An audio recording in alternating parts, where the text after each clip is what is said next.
Thank you. Thank you very much, Patricia. And it's true that we cannot predict the future, of course, but the challenges that you outline need a broader approach, that's for sure, and also need a sense of urgency. Now, Thompson, welcome. These significant developments and challenges are right in front of our eyes. The implications will likely be global and significant, and thus important for all states all around the world. And yet, the conversations about autonomous weapon systems is dominated by voices from global north and countries that develop these technologies. This is a reality.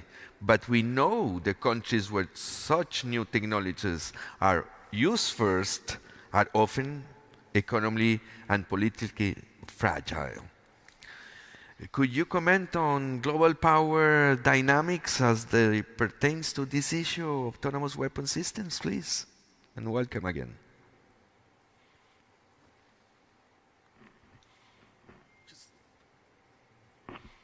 The slide, please. Yeah. Okay. Thank you. Thank you very much, Ambassador, for the question.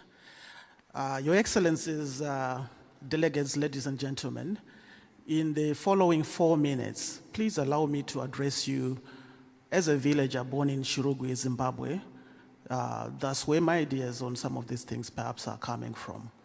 Now, forgive my eyes. I will not be able to be looking everyone in the eyes. My eyes are a bit poor sight now. It's a bit dark, so I'll be doing some shots in the dark, which is, of course, prohibited by international humanitarian law. Your Excellencies, I would want to start perhaps by a quote from one of my forefathers, a philosopher, Franz Fanon, where he said, I, a man of color, want but one thing. May men never be instrumentalized. May they never be the subjugation of men by men, that is to say, of me by another. In relation to these kind of AI technologies in the military domain, Yadin Katz, in his book, Artificial Whiteness, the Politics and Ideology of Artificial Intelligence, makes it clear that it would be an error to approach these particular technologies as if they were neutral tools. They are not. They are gendered, they are racialized, they lie at the center, at the core of the desire of what Karl Marx would say, the desire of one class to dominate another. Mm-hmm. Now, I'll be dealing with 4 points, particularly to make this particular point. There is unfavorable power dynamics for the global south in terms of who is developing autonomous weapon systems and who is making money from this business of death. I dare say that if these technologies were actually being developed by global south states with a potential deployment in the global north, the conversation right now, Your Excellencies, would be different. As one would say, in my village, which I just mentioned, to some it may be Christmas, but for the chicken, when it sees knives being sharpened, it knows it's about to be turned into stew. The gospel of death. That pun is intended in memory of those who are already dying in Gaza, for example, at the instance of these technologies. The second point, where are autonomous weapon systems where would they be deployed and who will be disproportionately impacted? Again and again, I make this point to say, do we foresee these technologies being deployed more fully in the northern global north states, New York, London? Or when these issues are being developed, there is an enemy, a perceived enemy, in the heads of many. The third point, which I would then look at, is who is impacted. More often we say autonomous weapon systems, these robotic systems that once activated can make decisions as to who to target and who dies without human control. they will create an accountability gap and will ask the question, just as racial justice practitioners would say the name of the perpetrator, say the name of the victim. Accountability gap in relation to the rights of which people, or in violations of whose particular rights.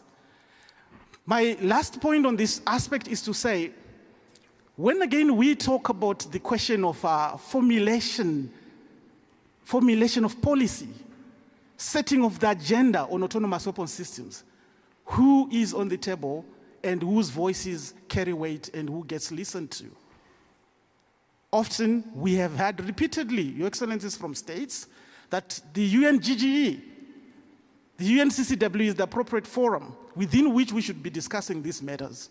For all the 10 years that I've been in that fora, whenever you try to emphasize the question, for example, of racial discrimination that is associated with this technology, you're told perhaps you are in the wrong forum, yet they emphasize it is the correct forum to discuss this.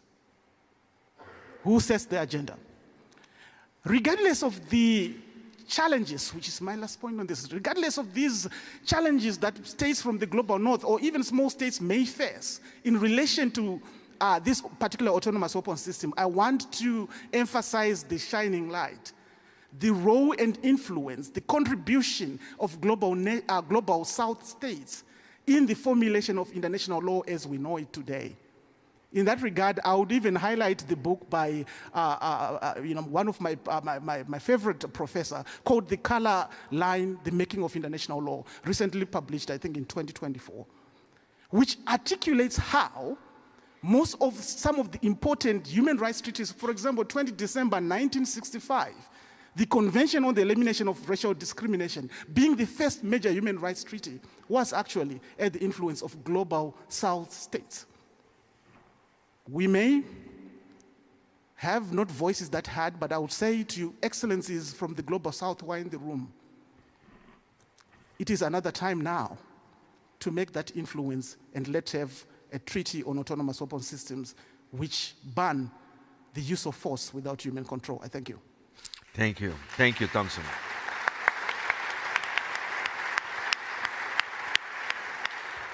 Thank you for this clear and very strong message. And now I want to turn to Mary Ellen O'Connell.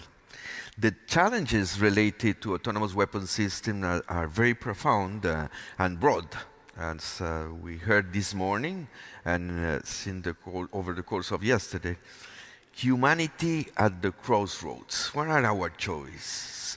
What is the role of standard setting or norm setting on dynamics, technological development such as the autonomous weapon systems in a world of geographical and geopolitical tensions? Please, welcome, Riel. Well, I feel privileged to follow Thompson, and I think our remarks will support each other. I'm going to just make 4 points in answer to the question. First will be on a legally binding instrument. Next will be on authentic international law. Then a dangerous political science ideology known as realism. And finally on the critical role of technologists. Many have mentioned that Oppenheimer might be the tying theme of our conference, but I'm going to suggest a different one to all of you. And that's the consensus around a legally binding instrument, which I'm going to call, as an old-fashioned international lawyer, a treaty. I've been struck from the beginning until this panel that there's real consensus and urgency for a treaty, and even what the content of that treaty is going to be. That treaty, the drafting of that treaty, is a golden opportunity to reconsider and recapture authentic international law in the war and peace area. We have global, common, fair, just law preventing war, protecting civilians in times of armed conflict, and it is being ignored. It is being overridden. It's being regularly misinterpreted by powerful military states. And I believe that they're doing it for one reason. They are heavily influenced by this mid-century, mid-20th century political idea of realism. The prohibition on force, on resort to armed conflict, is a peremptory norm that allows no derogation. The only time when a first use of force is ever lawful is when the UN Security Council authorizes it. This is the first principle of all international relations. It's the first principle of the United Nations Charter, codified in Article 2, Paragraph 4. Military states have been treating not Article 2.4 as the preliminary, the most important principle. They've been treating Article 51, the provision of the UN Charter on self-defense. And even then, they have been ignoring the plain terms of Article 51, which permits the use of force in self-defense to repel and halt an armed attack occurring. They've been further ignoring the principles, in addition to Article 51, of necessity, proportionality, and attribution in the lawful use of force in self-defense. The only state that is currently in the world conducting a lawful self-defense is Ukraine. But even Ukraine then has to be considering what are the ways, what is the lawful conduct rules for force. And the conduct rules, of course, are in detail in international humanitarian law. But most importantly are the four core principles: distinction, necessity, proportionality, and humanity. Under both of these sets of principles, Article 51, lawful self-defense, and the core principles of international humanitarian law, assassination is always unlawful.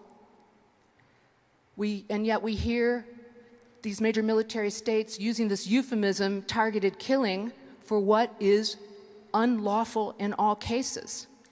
In armed conflict, the one time when a state may intentionally use force, as Ukraine is against Russian forces, it uses force against individual soldiers or groups of soldiers based on what they're doing, on their conduct, not who they are, and certainly not for something they did in the past or for some skeptical idea of what they might do in the future.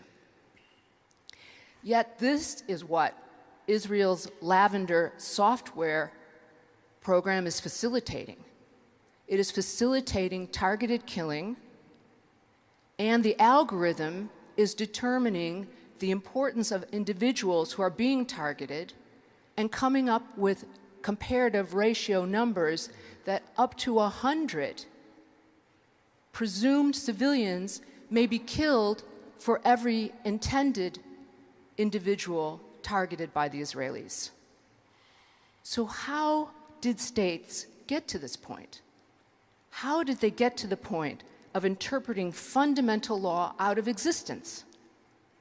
In Theory of the Drone, Grégoire Chamayou argues that law has been reinterpreted, misinterpreted, so as to remove legal obstacles to using new military technology every time it comes along. But I see a deeper reason that leads to states wanting to have this technology in the first place, even technology that can never conform to these fundamental principles I've just mentioned. And that's the theory of realism.